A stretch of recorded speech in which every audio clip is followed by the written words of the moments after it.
ଓ ଚାଟାଳୁରେ ଘରେ ପାଦ ଦେବା ମୋର କେତେ ବିରୁଦ୍ଧ 32 ସାଥୀ ଧରିଛି ଶ୍ରୀମନ୍ଦିର ଭିତରକୁ ଆସିବାର ମୋର କୌଣସି ଅଧିକାର ନାହିଁ। ମୋ ଇଚ୍ଛା ବିରୁଦ୍ଧରେ ପାଟି ଖୋଲିବା ପାଇଁ ମତେ ବାଧ୍ୟ କରନ୍ତୁ ନାହିଁ। ଆପଣଙ୍କ ଜାତି ଗୁଣମାନ କହିଲେ ହୁଏତ ଆପଣଙ୍କୁ ବାଧିପାରେ। ସବୁରି ହାତରୁ ଅର୍ଥ ଫଳ ଖାଇବା ବେଳେ ଆପଣଙ୍କ ଜାତି କେଉଁଠି ଥିଲା? ବର୍ଷ ବର୍ଷ ଧରି ଦର ସବୁ ହାତରୁ ଭୋଗ ରୂପେ ଫଳ ଫଳ ଗ୍ରହଣ କରିବା ବେଳେ ଆପଣଙ୍କ ଜାତି କେଉଁଠି ଥିଲା? ନାଇଁ ସେତେବେଳେ ତ ଆପଣ ପାପ ପୁଣ୍ୟ ଧାରକାଳ ପାତ୍ରରେ ଚିନ୍ତା କରିନଥିଲେ। ବୁଝୁଛି ପ୍ରଭୁ ବୁଝୁଛି ମୁଁ ଆପଣଙ୍କୁ ଠିକ୍ ବୁଝୁଛି। ପ୍ରଭୁ କଥାରେ ମୁଁ ହିଁ ଆପଣଙ୍କୁ ବୁଝି ଆସୁଛି। ଯେତେ ଆତ୍ମରେ ବନବାସର କଷ୍ଟ ଭୋଗିବା ପରେ ମୋତେ ଅତି କରିବାକୁ ପଡ଼ିଥିଲା। ତାହା ବଡ଼ ଭାଇଙ୍କର ଆଦେଶ ଥିଲା। ଗର୍ଭ ଅବସ୍ଥାରେ ଦୀର୍ଘ ଦଣ୍ଡ ଭୋଗିବାକୁ ପଡ଼ିଥିଲା। ତାହା ବଡ଼ ଭାଇଙ୍କର ଆଦେଶ ଥିଲା।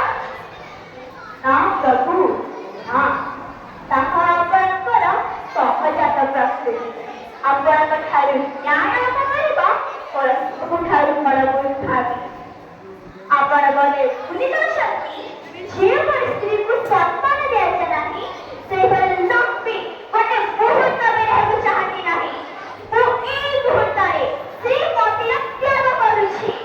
କାରଣ ଏଇଟା ଯେ ବହୁତ ସମ୍ମାନର ପ୍ରଶ୍ନ ତାହା ନୁହେଁ। ଏହା ସମଗ୍ର ନାରୀ ଜାତିର ସମ୍ମାନର ପ୍ରଶ୍ନ। ଏହା ସମଗ୍ର ସ୍ତ୍ରୀ ଜାତିର ସମ୍ମାନର ପ୍ରଶ୍ନ। ଆଉ ପ୍ରମାଣ କରିଦେବି କି ପ୍ରତ୍ୟେକ ସ୍ତ୍ରୀ ଜଣେ ଜଣେ ଲକ୍ଷ୍ମୀ। ଆଉ ଲକ୍ଷ୍ମୀ ଛଡ଼ା ପୁରୁଷଙ୍କର ଏ ସମାଜରେ କୌଣସି ସ୍ଥାନ ନାହିଁ।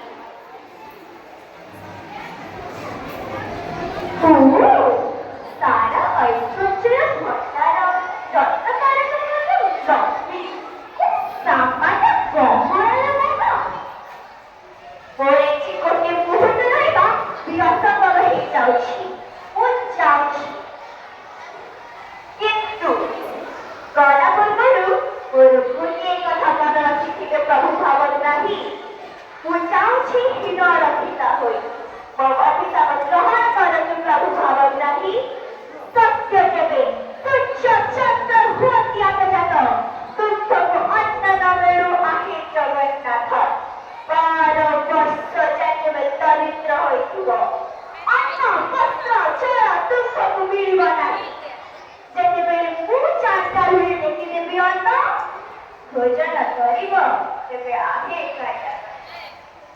ପ୍ରଣାମ ପ୍ରଭୁ।